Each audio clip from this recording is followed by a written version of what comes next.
it's Stefani here with Yogilachi. I thought I'd show you a video of how to do, well, it's actually a yoga pose called the candle, but it's so wonderful if you've been flying for a long time or driving, especially in the airplane. There's a lot of compression on our spine sitting, and this pose is so beautiful in opening the back, releasing pressure from the back, as well as some moves that I'm going to show you with the legs and the hips. So very simply, you're going to find a wall where you have space and you're going to scooch up to it. If you are tight in the hamstring, then you can stay a little further away with your body. But otherwise, you can scooch up as close as comfortable to the wall. And that way the wall is actually creating a bit it's allowing your legs to be stable. But if this bends your legs and makes it too tight, then just push back from the wall so your butt's further away, and then you're able to straighten your legs wherever that is for you. So the legs being straight like this, it allows for the back to release, and the hips can remain in what's called neutral in this position nicely. There shouldn't be any pressure on the back. There would be a natural arch, whatever your natural arch is. If you tend towards more of an anterior arch, just check to see if you can get to more of a neutral spine. So really check more than anything that pelvic and pubic bone area. That will allow, that just subtle shift in the bones can release the back pressure if you're feeling any of that. So just hanging like this with the feet is so releasing. Palms face up, chin's neck, cervical spine in neutral, so you've got a long, nice neck. Chin slightly tilted. This feels amazing. You could just fall asleep right here. But that's not the purpose of this video.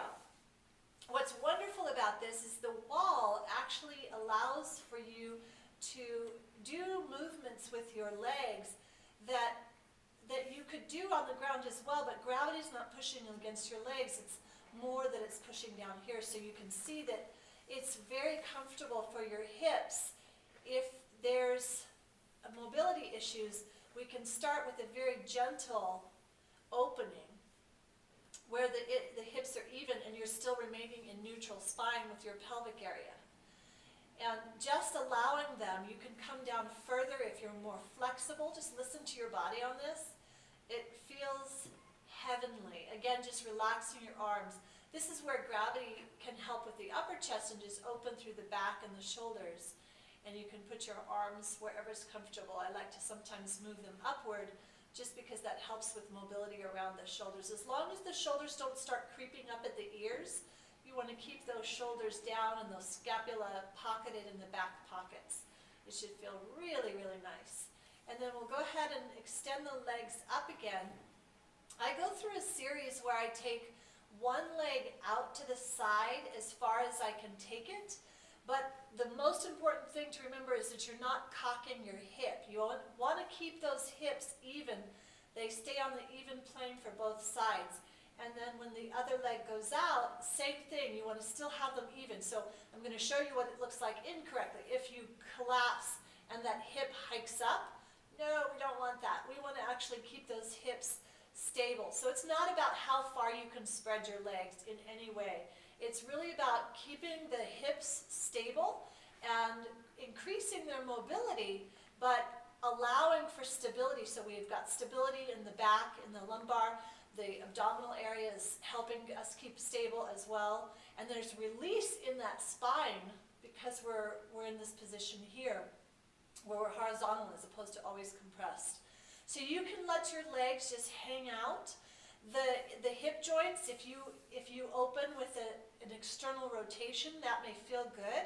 Certainly can do that. Sometimes I open, so it's very easy to do external and internal rotations because the hips are in their socket joint, which when you do this, it actually feels so good. It's such a release for the hips. And that's why I like doing that. Definitely for the hips. Definitely for the back. When you're finished, you can even push gently against the wall, just a little bit of push, and the small of the back then is able to go against the floor. It's such a lovely position right here. Just check your alignment, check the rest of your form so that your head and everything's in alignment, and it can feel really great. When you're finished, just roll over to the right side, and you can come into a gentle, just releasing position here, and then slowly come back up, because of course you've been your head's been down, and the blood is coming to the brain, which is really beautiful and lovely. So make sure you're breathing, all of those beautiful tips, breathing and that. Okay, I hope that helps release that back and open those hips nicely. Have a great day.